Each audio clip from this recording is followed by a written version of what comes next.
Anticipation is one of the most fundamental skills in League that makes a player good. It's also one of the more underrated skills as it tends to fly under the radar because it's related to a player's thought process that you can't see. In chess, a beginner often just thinks about what a good move for them is, but a better chess player will not only think about their own moves, but will also start anticipating the best response for the opponent. Anticipation means you're prepared and you're expecting an event to happen before it happens. So let's talk about a common misconception, which is anticipation versus reaction. As I said, anticipation is before the event and reaction is after the event. So you can anticipate an event and you can react to an event. Here's an example of anticipation versus reaction. Zookill insane 0.001 reaction time flash. Let's take a look. Really nice play. Let's see what happens. So you can flash in the middle of your E as Camille to move the E with you. Now Zookill here knows Camille probably wants to do that. So he anticipates that and thus he flashes before Camille flashes while playing her and not after. So this is not a reaction. If you combine anticipation with reacting to something, you can massively speed up the total reaction time. I'll try to illustrate an example here. Let's say we have reacting without anticipation. Then that means an event here. And let's say this is a time axis.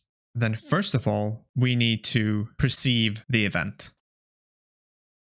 Next, we need to process, and this is going to take a lot of time. So with the processing, let's say half the time you're actually just processing what you're supposed to do and what you're seeing. Next, you're selecting a response. And the last thing will be spend time to execute response that you settled with. This would be your reaction time from when the event happened to when you actually executed the response. Let's move on to what happens when you react with anticipation. We'll have an event. Now, we will still have to perceive what actually happened. So the event happens here, and then we need to perceive it. This basically means that your eyes need to see what's going on and send that information to your brain. And now here's the cool part. Because when we anticipate and then react, we have already decided that when we see the event X, we will execute response Y. So we remove all the processing time. We see X, we do Y. We simplify it to its most basic components. We basically cut as much fat as we can. This means that once we have actually perceived X, we will immediately execute Y. And we have already decided beforehand what our response will be. This means that the total reaction time in this case will be just the perception and the execution time. So it will be much faster because we anticipated. Here's an example of an actual reaction from the GOAT himself, Faker. Fiora recalls. Boom. Really insane. W's the Nidalee Q from Fog. So how does he do it? What you really need to understand when you look at this is that this is reaction with anticipation. He uses anticipation to massively speed up the reaction here. So when he's recalling here, he is for sure thinking about Nidalee Spear. He's thinking about that Nidalee can be here specifically and that there could be a spear somewhere here thrown at him. He has anticipated that if he sees a Nidalee Spear on his screen, he's going to press W. This means he has removed any type of processing time here. It's just execution. Crazy game. He still has flash though. So I'm gonna have to try to get this away without getting flash W'd by Renekton. Okay, he has it. Nice. Look at that. League is an anticipation game. Here's another example of anticipation. This is a live solo queue commentary I made. So here you can kind of hear my thought process live.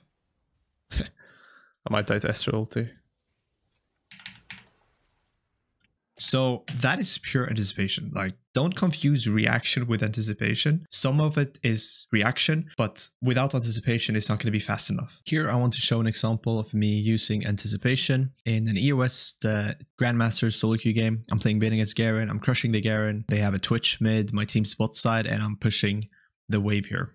So I'm pushing the wave, and I see Garen pop out of the bush, and he starts trying to hold the wave. Because I'm beating him, this seems really weird that he would do this. I'm immediately thinking and anticipating that he has some backup. So that's why I'm just moving backwards here, like I'm running.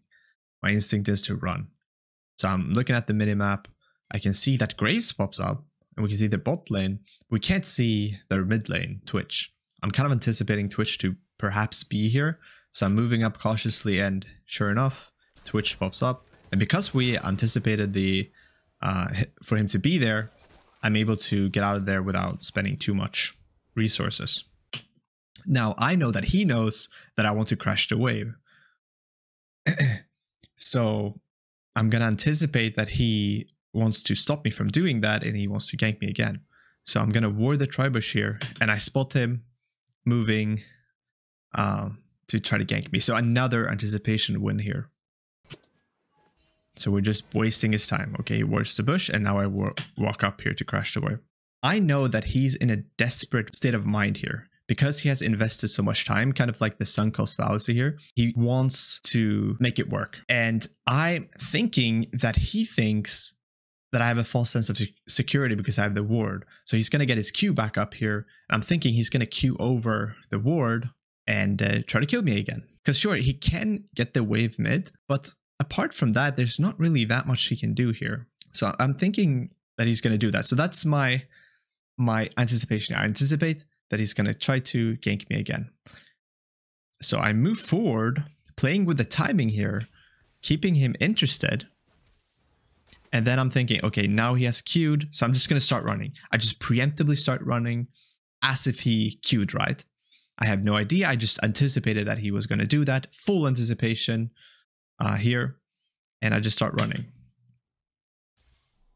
and here he is. So because I walked forward initially, I kept him interested, and then he started walking towards me, and then he was committed, and because I anticipated it, I can now just get out completely, wasting his time again, having him fully commit again for that gank, and just like missing waves mid, and my team can just play 5v4. So here I see Garen moving down the river, Twitch pushing.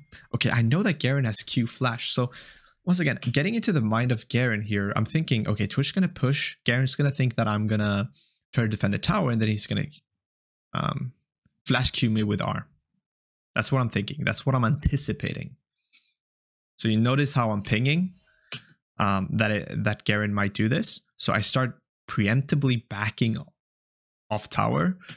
In anticipation of Garen doing this. So full anticipation, just getting into the mind of Garen and trying to anticipate what he's trying to do. And sure enough, he tried to do that, and I'm safe now because I'm not under tower, so he can't cut me off, and I'm fine. Here I'm keeping my distance, anticipating that he wants to Q flash army. But he's not able to do it, and I just waste his time. And now, because of all of these anticipation sequences, the enemy have overstayed, and Twitch and Garen are in a really bad spot. You can see Garen is completely caught. Twitch is caught here as well. He's going to be able to trade the MF, but I killed the Twitch. We just get into a really good position because I was able to anticipate what they were trying to do, and now I can get the wave. We killed them. I get a plate here, and I back, and they're able to kill Twitch mid. So anticipation is such a powerful tool. It obviously requires you need to have a freed up mental stack, you need to have some knowledge, but when you do, it's such a strong tool. And these are the kind of stuff that you don't see when you watch a high elo player play. You can see their clicking and their mechanics, but you can't see their thought process. And it's such a huge part of the game.